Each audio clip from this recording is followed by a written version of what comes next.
wasn't easy in the Big Easy. Oh yeah, here we go. It wasn't easy in the Big Easy, but the New York Knicks put the clamps in the fourth quarter on the Pelicans and pulled off a comeback win in a game when they were behind for 78% of the time. They won their third straight. They are now 7-7 on the road after starting off 0-4 on the road. The New York Knicks pull off another victory. And let me tell you, this team is a work in progress. Mike Brown went 12 deep into the roster in a game that the Knicks only led 16% of the time. This is a new age here for the New York Knicks. Are you ready for it? Are you down for it? Yeah, you better be. These New York Knicks are one game behind first place in the Eastern Conference. They are 23-9. Only two teams in the entire National Basketball Association have more wins than the Knicks right now.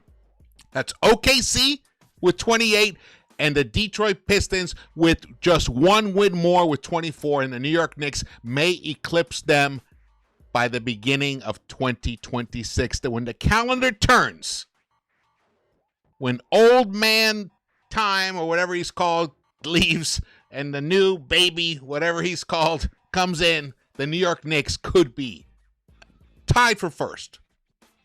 Wow. Outstanding. Let's go.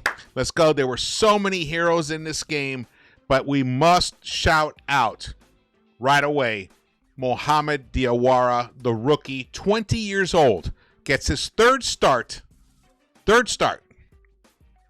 He pulls off a tremendous, I'm still shocked by what I saw from him.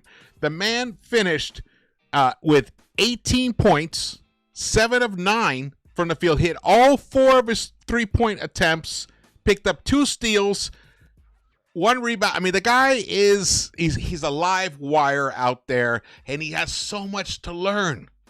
That's the amazing part about him. He's fearless and he's flawed, but you can see he's like a yearling out there, like a little colt that just kind of popped out of his mama's belly there, and he's just stomping around and he's just outrunning everybody. He missed so many easy. Actually, here it has him only down as 2, but the 2 easy buckets right at the rim. He could have had a flawless night in terms of offense. The defensive end, still a work in progress, but he's going to get there. This New York Knicks, look, playing the role of Kevin McCullough tonight, who Kevin McCullough played the role of Tyler Kolek tonight before. Now we have Mohamed Diawara. Thank you, Leon. I just had to tell you, thank you, Leon, for firing Tom Thibodeau. That took some major fucking cojones to do that. After that guy who you love, who you brought in to right the ship here, and he did that, but you saw that the ceiling was low with a Tom Thibodeau approach. And you did the right thing, and you brought in the right guy for the moment. And Mike Brown, he's pulling all the levers to try to turn this into a championship team. It's not even about the record. It's about the approach. It's about the mindset.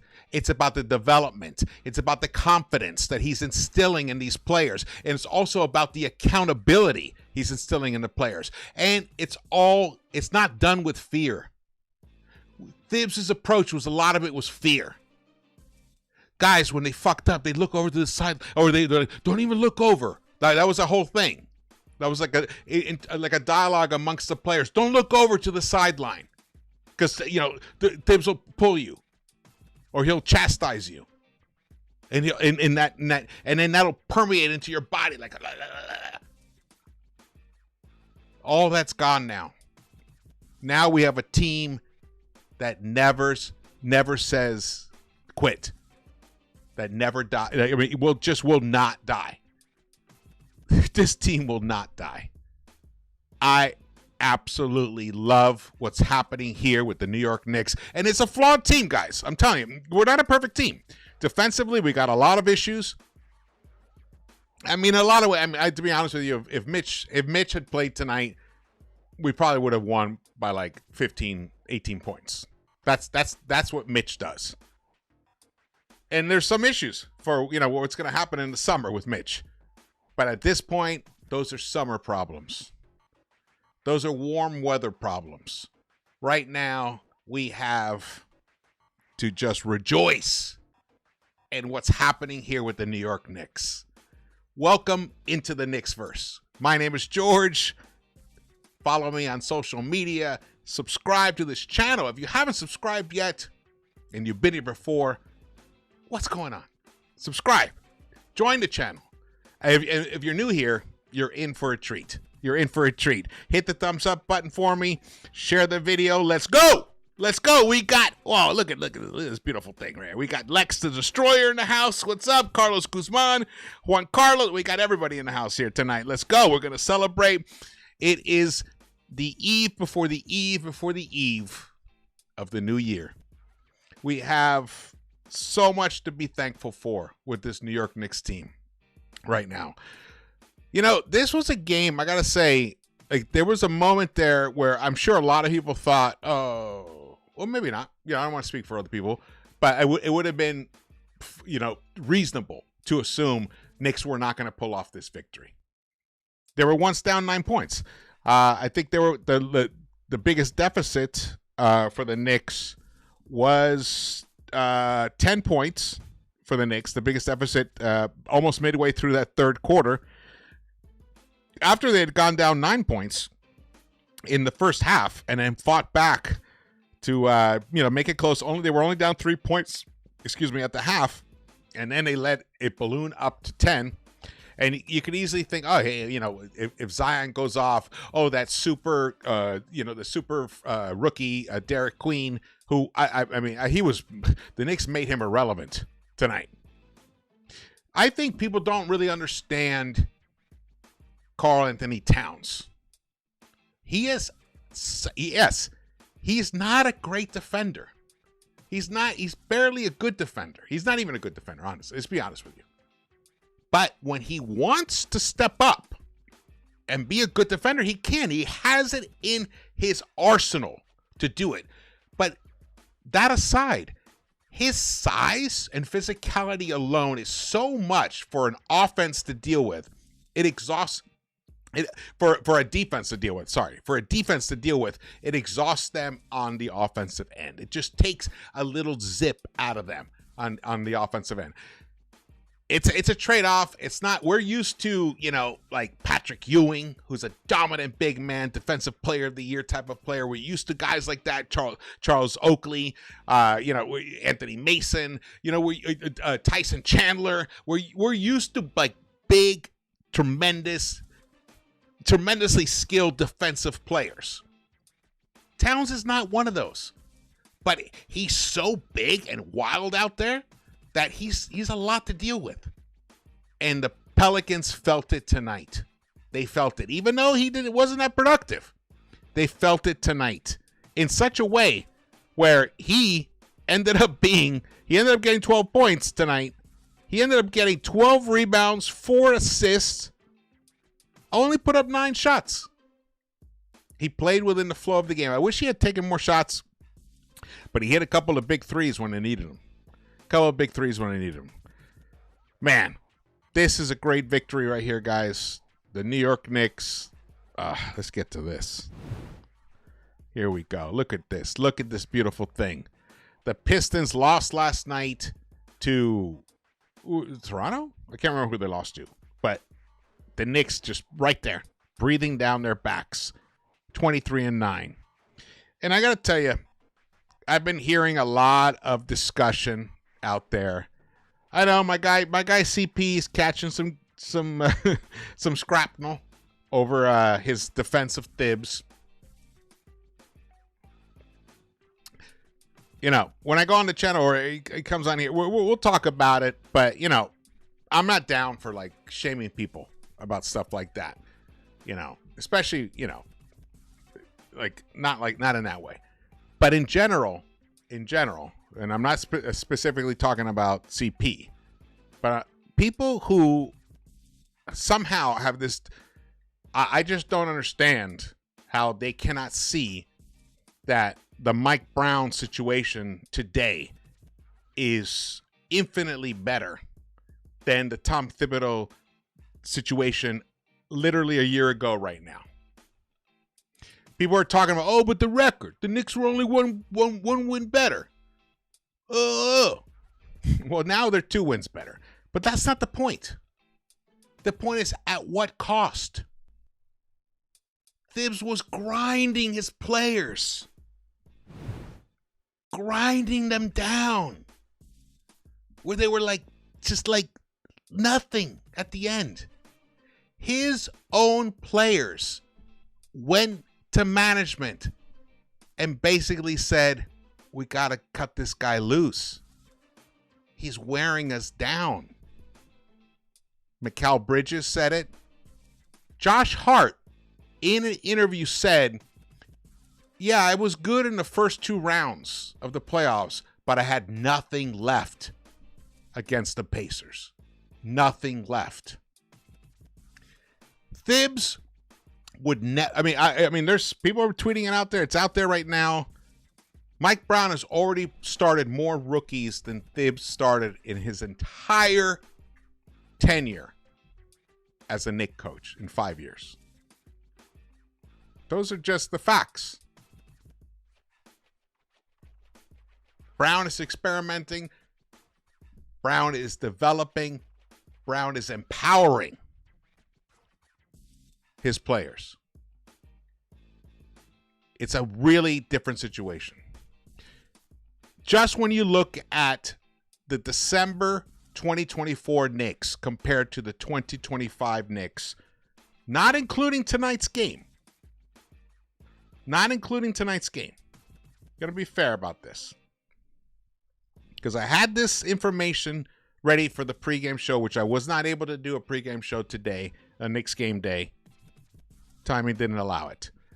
But the New York Knicks, last season, through December 27th, were 10-2.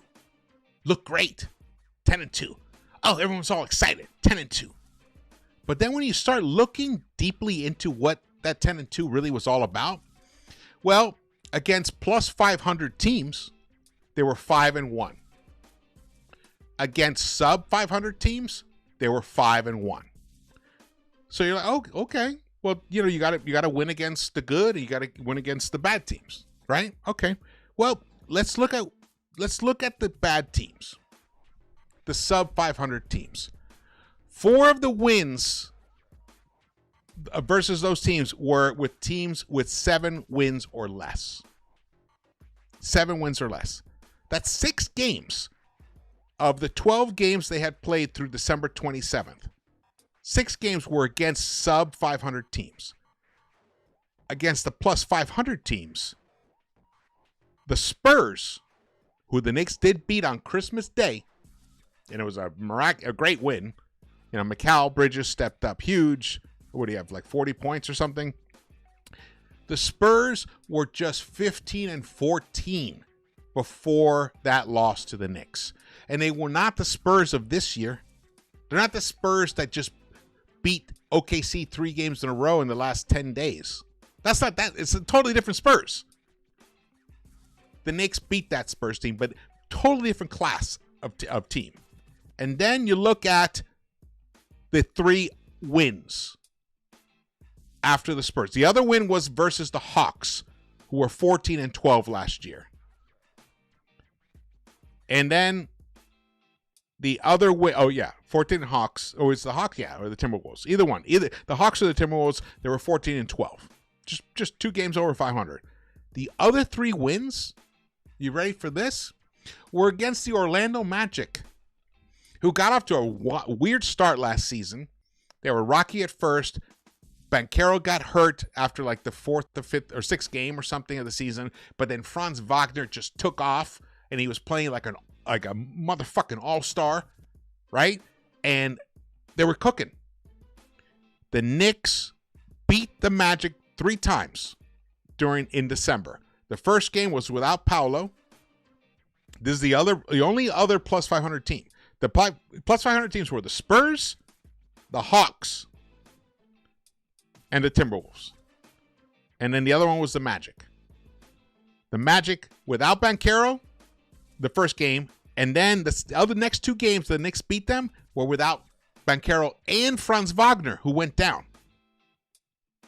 So it really wasn't a real, because the plus 500 version of Orlando includes Franz primarily and Paolo, right? But here the Magic were 7-13 while Wagner was out. So in reality, the Knicks only were 2-1 against plus 500 teams last December, because I wouldn't even count that version of the Magic without Franz Wagner and Paolo as a plus 500 team. This year, however, the Knicks are 9-3. 9-3 through before tonight. And they're 6-3 against plus 500 teams. Now, those teams, they lost to the Celtics. That was without OG. The loss to the Sixers was the second game of a back-to-back post the NBA Cup craziness of the final. And Andre Drummond hits 3 of 4 from the three-point line, while 4 Knicks starters combined for 3 of 19 from the three-point line. They shot 15.6%. Complete outlier type of game. But whatever, it's a loss. And then the other loss was, what was that again? Oh, the Timberwolves. But the 3 wins against sub-500 teams, check out the quality of these wins. 1 win was versus the Jazz, which had just won 2 games in a row. And one of them was against the Houston Rockets. And the other was over the very hot Brooklyn Nets. I don't want to call them the Brooklyn Nets, who are now, they have the best defensive rating in the month of December. The Knicks' strength of schedule in December this year is so much more impressive than last year. And now the Knicks have virtually the same record, because the Knicks are now 10-3. And they also closed the year out playing the Washington Wizards, who had 5 wins last season. This Knicks team is infinitely better than last year's team. And a lot of that credit has to go to the approach of Mike Brown. Absolutely, absolutely. Shout out to Jesse Rodriguez. What's up, brother? He says, Indy, Miami, Cleveland, Atlanta, and now NOLA, all desperate for wins, is not easy. A real contender has to be able to beat desperate teams in the playoffs. Beautifully said. Beautifully said. Those are desperate teams. That is a great way to point that out. That's exactly what I was just kind of point out. Last season's wins were against like the Charlotte team, who had no interest in winning, the Wizards. Teams that were just like going nowhere. They were like into the tank mode. But the tank mode doesn't work anymore in reality. You're not guaranteed of anything in the long run. So teams that they want to, especially Atlanta, Cleveland, they don't want to lose right now. Indiana is one thing, but New Orleans, they had won 5 games in a row before the recent 3-game losing streak coming into this game. And you heard Breen and Alan Hahn pointed out they are a different team now. They got a healthy Zion, even though he's on a minutes restriction. They got these rookies who are learning and like playing better every night. Trey Murphy is stepping up big. They don't want to lose. They got a taste of winning for 5 games. They didn't want to lose this game at home. They did everything they could to win, and they played their motherfucking like hearts out.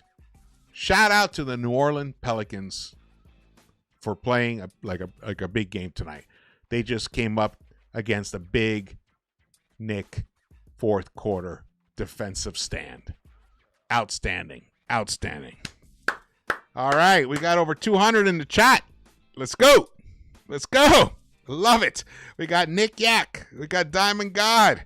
Isaiah Acosta, channel member. What's up? Shout out to you, brother. Thank you so much. We got Gideon in the house. We got Marshawn Lugo. We got Quanta Penn. Salute, everybody. Got one more day of actual real work, which is tomorrow, and then chilling for the rest of 2025. And, man, I know I've talked about it a lot. This Knicks team, because I record in my son's old bedroom. This room is now it's my office where I work and everything, and I have this set up for the Knicks-Verse and stuff. But when you indoctrinate your child into becoming a fan of a franchise that is a losing franchise, that's a lot of responsibility. And this year, it's going to make it all worth it. I'm so happy for my son and all the young people, and even like the ones even a little older than him. He's 25, so whatever, anywhere from 25 to 45. That age. You guys, you deserve to be enjoying this type of approach. This team that just puts it out there all. I mean, they just are relentless. They can smell the win. That is the thing that is amazing about what's happening here. It's something special. And I used to see it in other teams doing it to us. Teams that just know how to win. Where you think, we might pull off a win here. Yeah, we're up right now. Yeah, we got a 10-point lead in the fourth quarter. We're gonna pull this game out. We're gonna beat this with the second-ranked team, first-ranked team. Then 7 minutes later, game time. You're thinking about, oh man, if we had just done this and that. That's the beauty of this. The Knicks, it's almost like they have the skeleton key to figure out. Now, they've all been given the key. This is how we win. And those that don't utilize it don't get the floor time. But tonight, Coach Mike Brown went 12 deep. We even saw Trey Jameson get in the game. Now, I think that might have also been because Ariel Hawkporty did get a busted lip. He was bleeding in the first half. He left the game at the half. He never came back in. So this team has no quit, as Lex the Destroyer says. That is absolutely right. Quanta Penn says we deserve a dynasty. We do deserve a dynasty. Well, you know what? Look, I'll start with one ring. Let's start with one ring, and this is the year to go for it. For a while, OKC looked invincible, but I never believed in that invincibility of it. They're not. They didn't have the invincibility moniker that the Warriors, that the KD, Steph, Clay, Draymond, Iguodala, and company Warriors had. That team, it was just oh man, can he keep up with them? And even that team, injuries and stupidity on Draymond's part, it did cost them, a championship that they should have had, but they won 2 together. OKC didn't feel like that to me, to be honest with you. They're still really young. They're not proven superior shooters from deep. And at the end of the day, a great three-point shooting team can still win it all. Will win it all. Will win it all. And the New York Knicks tonight stepped on that court and against a team who I think is leading the league in points in the paint. And they just rained it from afar. They shot 45% from deep. 20 of 44. Mo Diawara, all 4 of his three-point attempts went down. Karl Towns, 2 of 4. Jalen Brunson, who was bricking his ass off early on in this game, but then hit 3 three-pointers crucial in the third quarter, finishes 5 of 10 from the three-point line. Gershon Yabusele, who had been buried, who had been DNP'd, he had been made irrelevant. 3 of 4 from the three-point line. Tyler Kolek, who didn't have a great offensive game recently against the Hawks, comes back 2 of 4. And then Miles Deuce McBride. Deuce steps up and hits 2 big fucking threes. I mean, when it really mattered. We've missed that. We missed that, Deuce. So glad to have you back, brother. So freaking happy to have you back. Unbelievable. The Knicks shot 44.5% from 3 on a night when one of their very best three-point shooters went 1 of 8, and that was OG Anunoby. And I got a lot to say about OG Anunoby. Let's get into it. I think that was the longest cold open I've done in a long time. Oh, man. I'm just stoked. I am so freaking stoked. Beautiful. Beautiful. Shout out to the chat. Thank you guys for showing up here tonight. Let's see. I'm going to go back and read all these here if I missed anything. If you got anything you want me to put a shout out or whatever, just drop a super chat in there, even if it's $1 or whatever. So I'll shout it out. That would be great. Let's look at this here.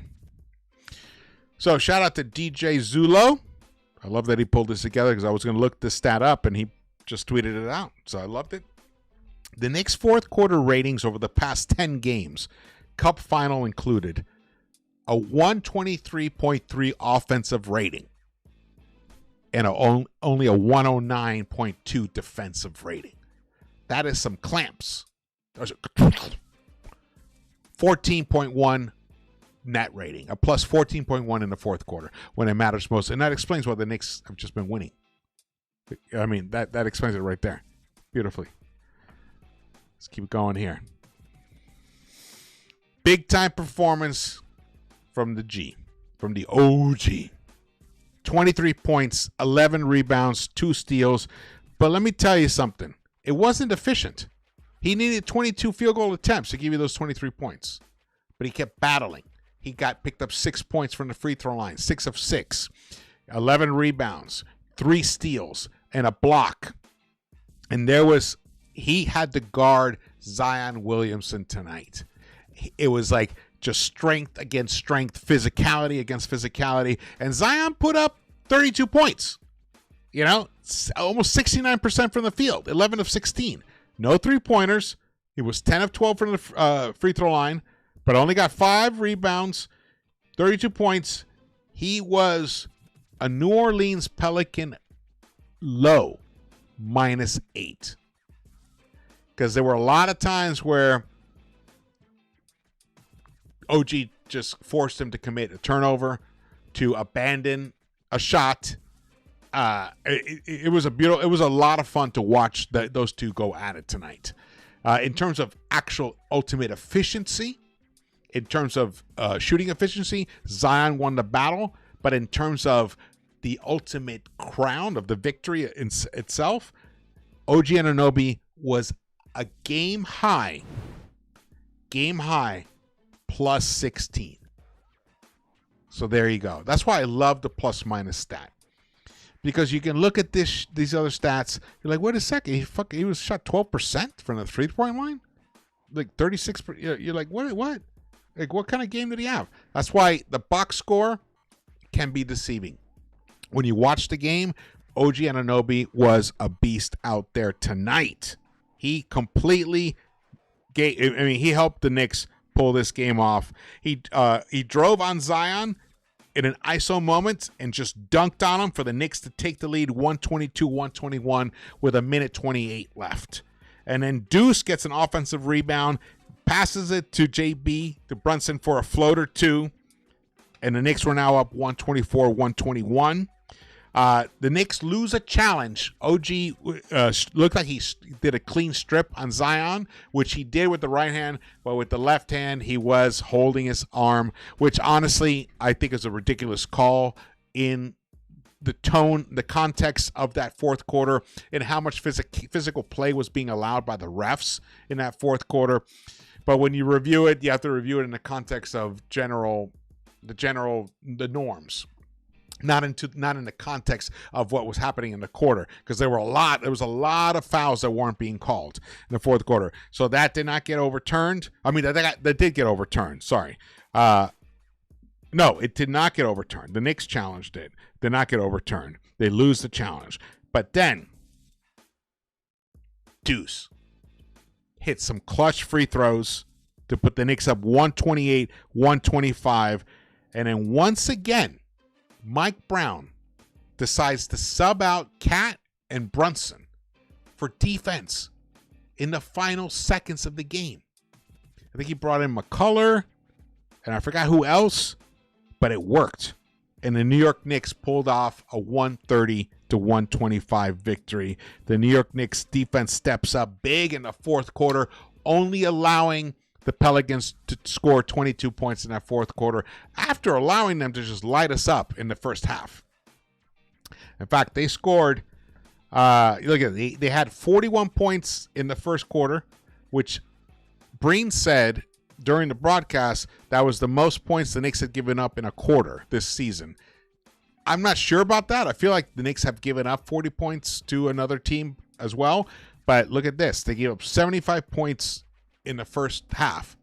You combine that with the 70 points that the Hawks scored in the second half of the previous game. That's a lot of points. 145 points in the last four quarters. So the Knicks had to start clamping down on the defense. The third quarter didn't go as well. They still allowed 28 points. They dropped to 4 points in that one. But come that fourth quarter, the Knicks won it plus 12, and that was enough to pull off this victory by 5 points. The bench came through with 43 points tonight, over 35 by the Pelicans. And then the points in the paint. The Pelicans, I mean, they're the best in the NBA, 54 with that. I mean, with Derek Queen and Zion, they're going to dominate the paint. The Knicks were able to at least show up with 42 points in the paint themselves, but they won the fast break battle, which they were down at the half. They won the fast break battle, and then the second chance points, the Knicks did lose that 18-13.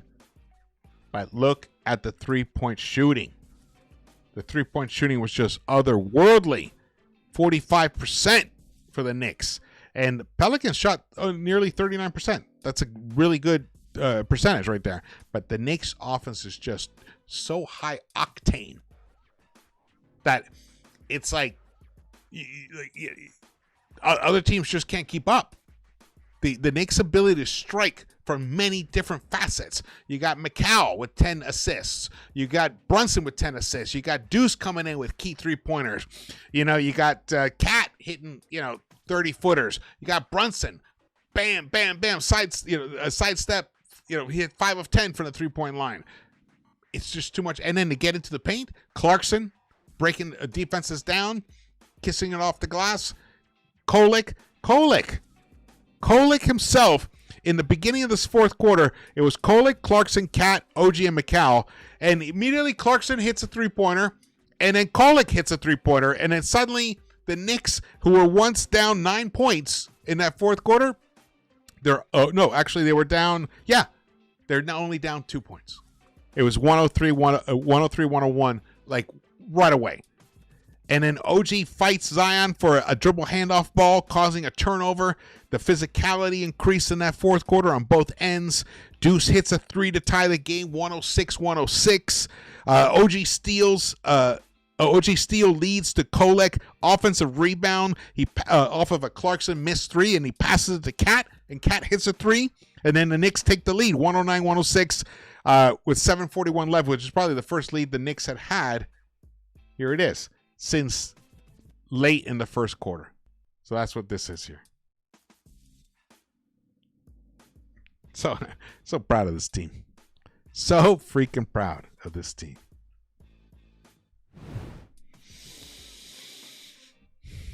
Wow. Salute. Yeah, Deuce is loose in the first game back. He looked a little bit rusty. His 3-point shot was a little off the first couple of attempts, but he corrected it. So he's back. We need Deuce. We need Deuce really badly. All right, I'm going to talk about something here. You guys, you're in for a treat here. I mean, yeah, I'm assuming you're in for a treat. I think it's cool. But there's been a lot of talk about what a contender is in the NBA. You know, which teams are contenders, which are pretenders. You know, like the Cavaliers last year. I mean, they were off to an insane start. What, they won 60 plus games or whatever. They looked like they were going to dominate. You know, and then there was the Celtics defending champs. They looked like they were going to be right there. It looked like it was going to be Cleveland and Boston in the Eastern Conference Finals. Both of them eliminated by the teams that ended up battling in the Eastern Conference Finals. Because the only question that matters when discussing contenders is, are the players going to play their very best when it matters the most? Because that's what it's going to take to win it all. You got to play your very best when it matters the most. And that is another reason why I am happy that Leon and Dolan made the decision. Because I don't think Thibs was ever going to get the very best out of the players in this roster. Where we're seeing already Mike Brown doing it with just guys that are like rookies. Diawara, 20 years old. McCullough, what was he? Like a 100-year senior, 100-year college player. I mean, he was in a college forever. Kolek, he looked like a shell of his, like he looked like he couldn't stop a grandmother dribbling down the court in the summer league. All these guys, the confidence level, the system that he's developed to allow them to have the freedom, the ability to fail and to succeed, to triumph. Will your players play their very best when it matters the most? Because that's how you win a championship. You don't win a championship because you have great players that just show up and do their kind of like okay work. No. How did the Bucks win their championship? Giannis stepped up and fucking, what did he hit? 16 of, he shot like the lights out from the 3-point line. He made his free throws. He had never made free throws before. That's what it takes. The Celtics, they kept getting close, and then they just had to have breakout moments from Jaylen Brown, from Tatum, from Porzingis, from Drew Holiday, Derek White. They all had to rise. It comes from the coach, though. They set the tone. And Brown is doing that right now. And I believe that he's going to pull out the very best in these Knicks players. And he's also managing it in terms of the ultimate goal, which is the championship. So yes, it's great that we won this game tonight. But you know what? They sat Mitch Robinson. And Mitch, we could have used him tonight. We sat him. We brought back Deuce. First game back, we didn't know what we were going to get from Deuce. He stepped up. Not every decision Brown's going to make is going to be the right decision. But in its totality, he's moving everything in the right direction to maximize the skills of the players he has on his roster and to develop them, to cultivate them, so that come spring, they will bloom into a championship team. That's how I feel about what's happening here with the New York Knicks. Very happy about it. I think I missed a shout out here. Shout out to Jesse with a super chat. Deep teams are hard to prepare for. Anybody can hurt you. Beautiful. Yep. Totally. That's what's great about this. This team has like a bona fide can go 8 deep. Any 8 deep. There are 8 guys that can light you up for 20 plus points any given night. Totally right. I mean, now you throw McCullough in there. Now Diawara. I mean, you never know. You never know. Shout out. We serve 100 people. Thanks so much for gifting another membership. Appreciate that. Buzzer Beater got the membership. That's awesome. Buzzer Beater, I hope you become a long time. Yeah, if you get gifted memberships, check in on your thing. Re-up. It'd be great for you guys to keep supporting the channel. Appreciate so much. We serve 100 people support. I see another super chat here. Buzzer Beater with a super chat. Appreciate. He's thanking we serve 100 people. That was really cool. Thanks so much. Who do we got now? We got Drew's Reviews in the house. We got a legit 12-man rotation going forward when fully healthy. Yep. Happy with Brown. Love Mike Brown. Yeah. We surveyed is the GOAT. Giannis injured Kyrie. What is that? I missed that. What was that? Wait. No. Oh, last season? We got over 260 in the chat. You guys are in for it. Let's go. Let's keep going here. We are going to move forward here. I hope you guys can hear the OG Anunoby's interview here, his post-game interview. Going to make it as loud as possible. And we're going to go to it right now. Here we go. We got OG, we got Mikal Bridges, OG, we got Jordan Clarkson. Hey, congrats on a great performance. What was it like going head-to-head against Zion Williamson? It seemed so physical to watch. Yeah, I mean, he's an amazing player, one of the toughest covers in the league, downhill, he's really an incredible player, so it was really cool. You guys gave up 75 first-half points, but only 50 points allowed in the second half. What was the difference in the second half on the defensive end? Just taking the challenge, being more physical, doing what the coaches have us do every day, and just following through on the court, executing. You guys are doing a great job here of down the stretch, winning these games at crunch time. What's been the key to that, you think? Getting stops, and then efficient scoring, getting a good shot every time down, and then getting stops. Diawara gets a start, career-high 18. What's it like to be on a team where it seems like it's a different, unheralded player stepping up every night? I mean, everyone's talented, and Mo's a super talent. He's going to keep getting better and better, and it's awesome for him to see. He's an amazing player. He's going to keep getting better and better. It's really cool to see. Gee, congrats. Happy New Year. Great to see you. Happy New Year. Love that. Love that. Now let's listen to Coach Brown talk about OG, Defensive Player of the Game. Our defensive player of the game that just put his footprint on the game on both ends of the floor. Another all-star of ours is OG Anunoby. I don't know who can guard OG on a closeout. If you're closing out to him, to me it's a wrap, if he wants it to be a wrap. You could be big, you could be small. You got to get all the way to his body because he's going to knock down the three. And if you don't get down to his body, he's so quick and so strong. He's going right through your inner thighs. So offensively, he was huge for us. He was huge offensively. He was huge on the glass. But just as importantly, he was our defensive player of the game. Our defensive player of the game that just put his footprint on the game on both ends of the floor. OG.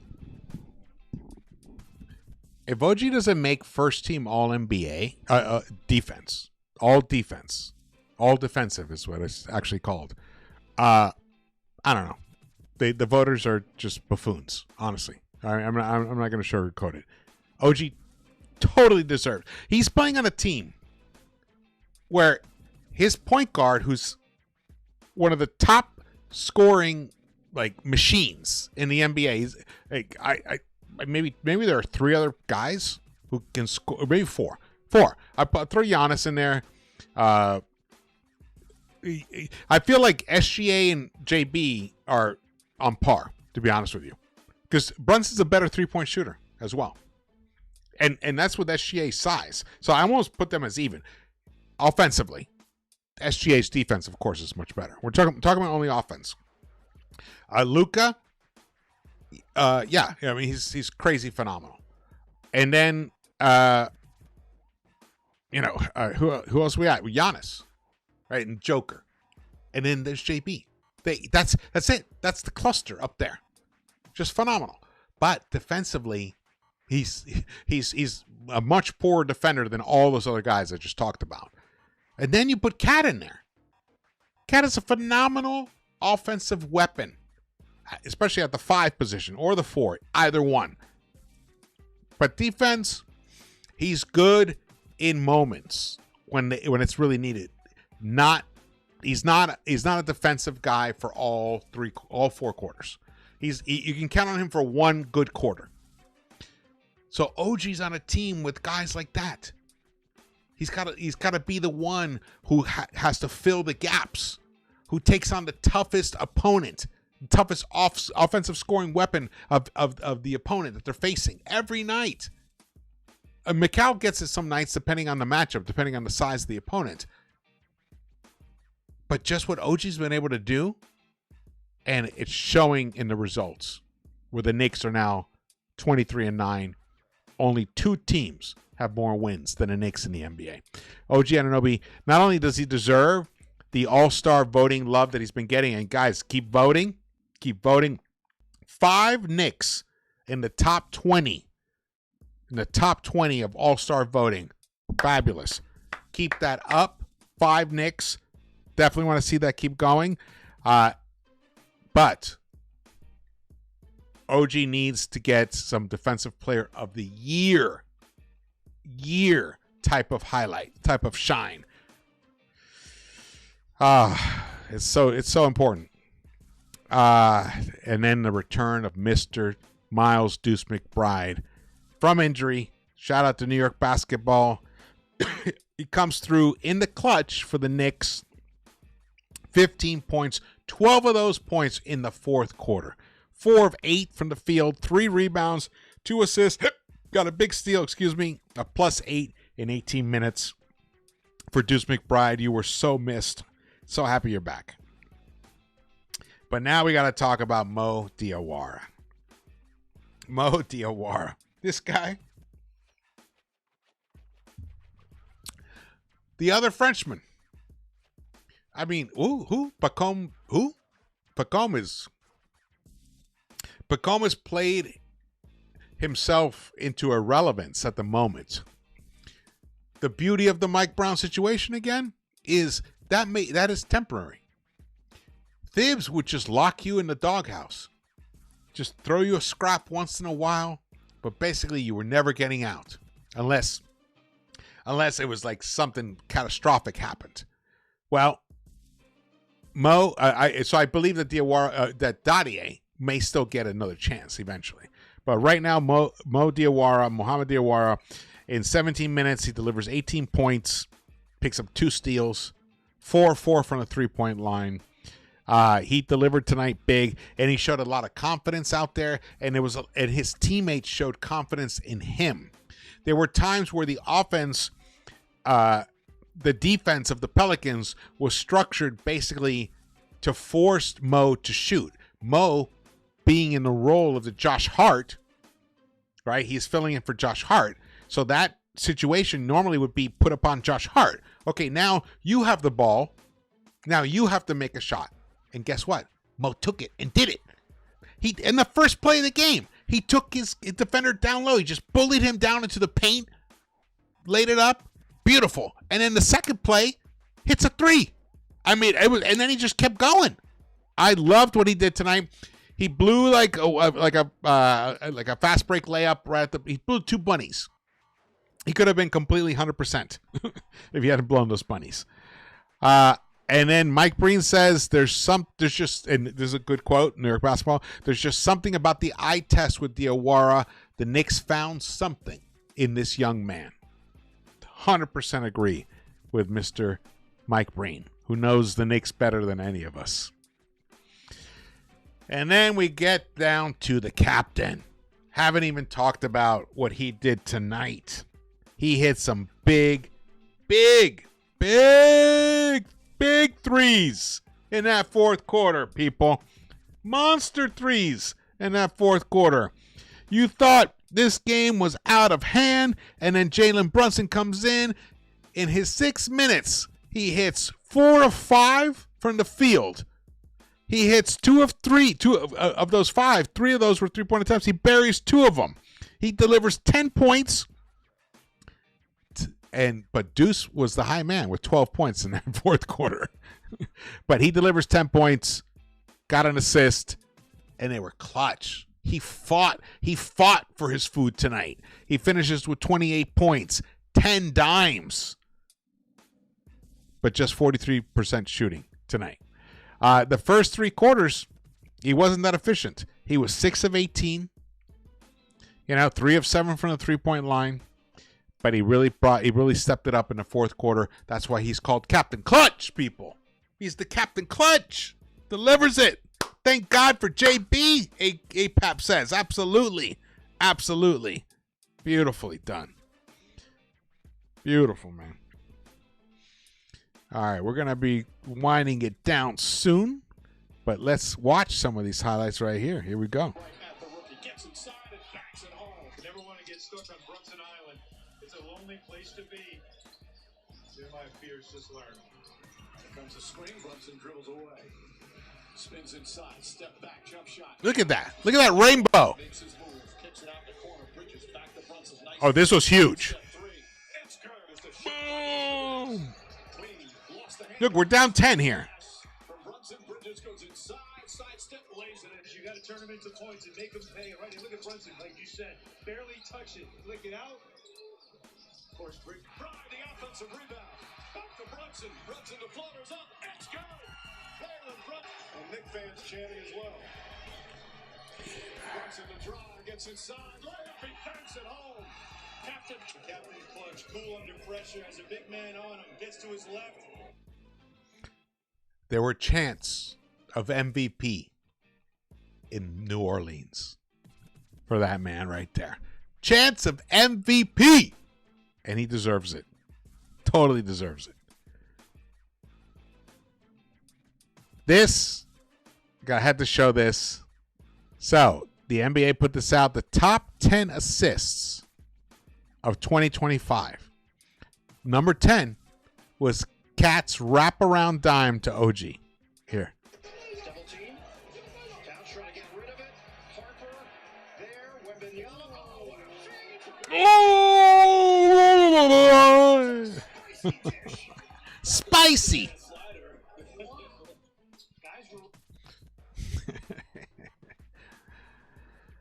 I'm happy, guys. I'm happy. I'm happy because we have ourselves a tremendous team. Let's look at these team stats here together. The field goal attempts were pretty close ultimately. 96 total for the Pelicans, 95 for the Knicks. The Knicks connected on 2 more. They shot 48% overall. They were amazing from the 3-point line, 20 of 44, and that's with OG going 1 of 8. The Knicks free throw line, once again, a fantastic free throw shooting night for the Knicks, 18 of 19. They should have gone to the free throw line many more times. The refs were kind of blind on our end of the court. They sent the Pelicans to the free throw line 27 times, but the Knicks shot 95%, so it almost evened out. No, we were down. We were a -5 in that category, and we were a -8 in rebounds. And that's like the Pelicans are not a great rebounding team. Some of the rebounds, there was one moment there, man, where there was a rebound to be had, and like there were a couple Knicks around it, but Yabusele was the closest, and he just kind of watched the ball bounce in front of him, and like it's like he froze. He could have grabbed it, but he didn't. And then a Pelican grabbed it, and I think he went up and got a 2-point back, or he got fouled or whatever, and it turned into points for the Pelicans. That kind of shit ain't gonna fly on this team. Ain't gonna fly. The Knicks even though they got beat on the boards, they dominated in assist and ball movement. There were moments when the ball movement was a little stagnant, but then it returned in that third quarter. And Brunson, there was a moment where the ball just went around the horn, and a cat even passed up a 3-point attempt, and he got it over to Brunson, and he buried his 3-pointer. So it was like a beautiful reward for sharing the ball right there. Because when you share the ball, and then the guy who ultimately gets it makes the 3, you're all part of that. And you can feel that the players feel that themselves. Love that. The Knicks got out-rebounded on the offensive glass in this game, which is, highly, unusual. But again, there's no Mitch in this game. But the Knicks did come through in steals with eight thefts, 4 blocks. They did lose the stocks category of -2. But they protected the ball like only 9 turnovers. Probably one of the fewest turnover games of the season so far. Only 9. And then fast break. They won that category 16-10. Points in the paint, they were -12 there, but the Pelicans are a dominant team in the paint. And the fouls, the Knicks did commit 19 fouls to 15. Knicks only had a 5-point lead ever. And the Pelicans, their largest lead was 10. The Knicks only led 16% of the time. The Pelicans led 78%. But the Knicks led when the clock ticked to 0 and pulled off the victory. Let's go. Man. Loved it. All right. You guys are awesome. Gotta just say. You guys are awesome. Thank you so much for supporting the Knicks-Verse. It's been a great year. That run in the playoffs was a lot of fun. The beginning of the season is just fabulous. We got a super chat from APAP1586. What's up, brother? He said, "What is different about this bench compared to last year? Is it the players or is it the coach?" It's a great question. That is a phenomenal question because I was thinking about this today. Think about who was on the bench last year. Cameron Payne, right? They just weren't the bench was there to suit Thibs' needs. And that was the problem. Where the bench this year is there to suit the team's needs, which is youth, athleticism, length, and then you got to develop that and cultivate that. Now, I will give it, McCullough was here last year, but he was injured. So, can't blame Thibs for that. But the fact that Thibs was willing to go with Payne over Kolek, not develop Kolek at all last season. And then you see what Brown is doing. It's like night and day. It's night and day. So I will say that it is because of the coach. Ultimately, because Leon constructed that bench. Let's pull up the roster. I had this earlier today. He constructed that roster to suit to give Thibs the tools that he would be willing to use. That was the other thing. Like, he just didn't want to play certain guys. Guys like Dottie barely got a sniff. Hawkporty barely got a sniff. McCullough got no look. Jericho, he got some looks, but he was around. It's his third year from Texas. Jacob Toppin, barely got a look. I mean, we could brought in guys like PJ Tucker, DeLon Wright. He was on the roster for a long time. Barely got a look. Barely got time out there. It's the coach, guys. It's the coach. The answer is the coach. Yeah. That's a great, thank you so much for that super chat. That was a really, really good question, APAP. Oh, man. Don't tease me, we surveyed. Don't even tease me with that. Are you kidding me? You're gonna bring that up? You might as well throw Emmanuel Quickly in there too. We surveyed 100 people. Says, imagine if Mike Brown still had Grimes and Obi. Grimes and Obi are great examples. Great examples of players that blossomed once they left the cloud and the shackles of a Tom Thibodeau coaching structure. Obi was instrumental in getting the Pacers to the finals. Instrumental in getting the Pacers to Game 7 against the Thunder. He was one of their best three-point shooters, and he was blocking shots. He was defending his ass off in those playoffs. And Grimes? I mean, the Sixers are lucky as fuck to have Quentin Grimes on their roster right now. I would love to. He would be fantastic on this roster, on the Knicks, on this current Knicks roster right now. I can't believe we gave him away for Bojan.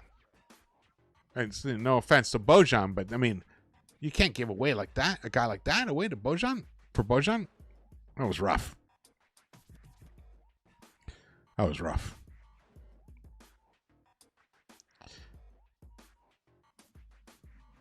Just checking this thing here. All right, guys. Let's crank up the music a little bit. We got ourselves a team. We got ourselves a really good team here.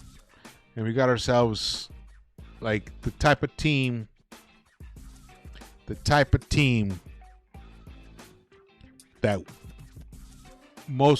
that has a great chance of playing their best ball when it matters the most. That's what we have right now. That's what we have. I am so excited. You know, I mean, our play, like, we got a type of team that, I mean, you can see Brunson's going to be that. Cat, look at Cat, what he did last season. Game 3 against the Pacers, we were down 0-2. He stepped up huge. He was instrumental in getting us that win. We have players that are going to play their best when it matters the most. Because that's what it takes to win it all. And that's the singular goal of this season. The chip, the ring, the glory, the parade. Let's go. Let's go. All right. Appreciate everybody. Appreciate all of you. We will gather together on New Year's Eve. I'm going to try to put a video out tomorrow recapping the month of December in more detail. I gave you guys a little bit of something here tonight, but some more detail. And then we'll do a pregame show on New Year's Eve, and then we will do the recap on New Year's Eve. Hopefully that'll be a victory. That'll be another great test against the San Antonio Spurs, who are right now the other team with 23 wins in the NBA. They're right there, right with the Knicks. They are in second. They are literally the mirror image of the New York Knicks. Knicks, second place, 23-9. Spurs, second place, 23-9. Now we have beaten them, but that game didn't count. That game doesn't count. The NBA Cup final doesn't count, which sucks, which is lame. This game will be in San Antonio on New Year's Eve. So there is that to like factor in. But I'm expecting the reason why Mitch was rested tonight, even though it wasn't the second game of a back-to-back, is because we wanted Mitch to be at his max level, max physicality, 4 the Spurs. I actually believe this is what I believe about the Knicks and the Spurs.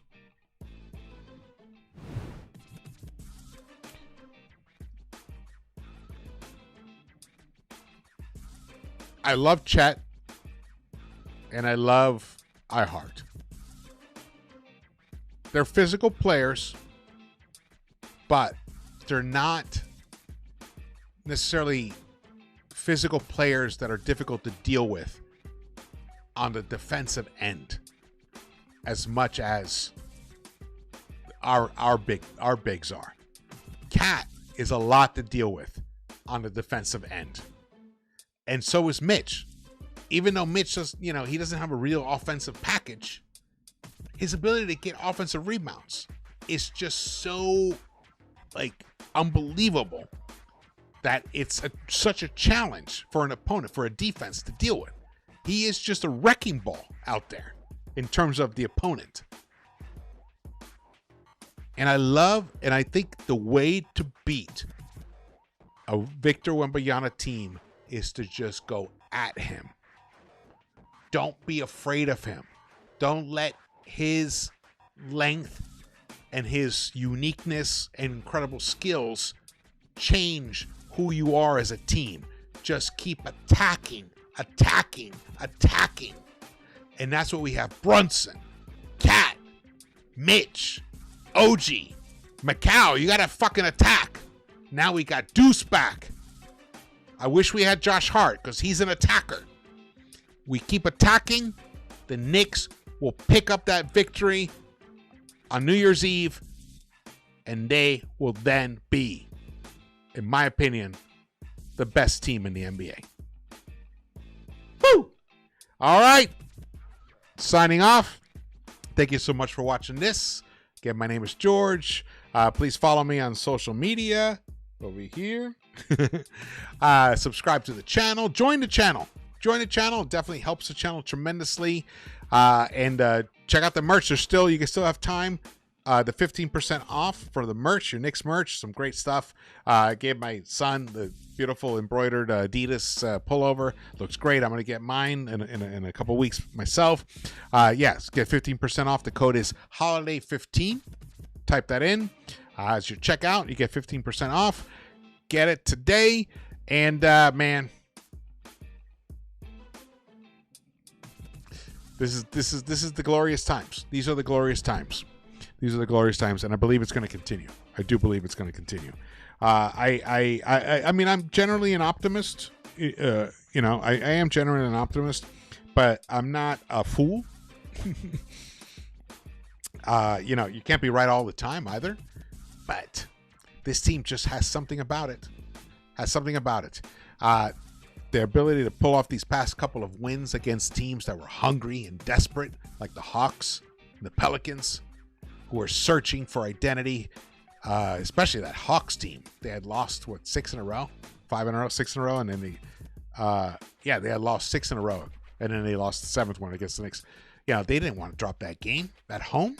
We just went to their home courts, picked up 2 victories during the holidays. Where their fans, I gotta shout out the New Orleans fans. They were into that game. They were backing their team. They were into it. But the Knicks pulled it out. And they'll continue to do so. All right. I will see you around